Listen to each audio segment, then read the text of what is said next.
नीट paper फुटी प्रकरण आणि सोनम वांगचूक उपोषणाबद्दल ऐकलंस का ग तू? हो, ऐकलं ना. पण असू दे ग, हे राजकारणी लोक आणि त्यांची सत्ता, ह्या सगळ्यात तर हे होतच राहणार.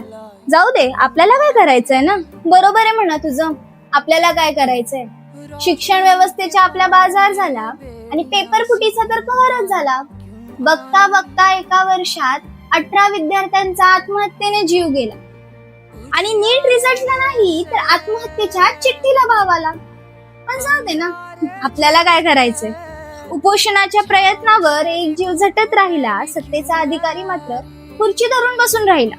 सोशल मीडियावर हॅशटॅगचा पूर वाहत राहिला आणि प्रत्यक्ष लढाईत मात्र फक्त एकटाच माणूस लढत राहिला.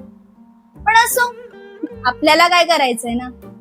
कारी कारी रहना सारी सांधेरे क्यों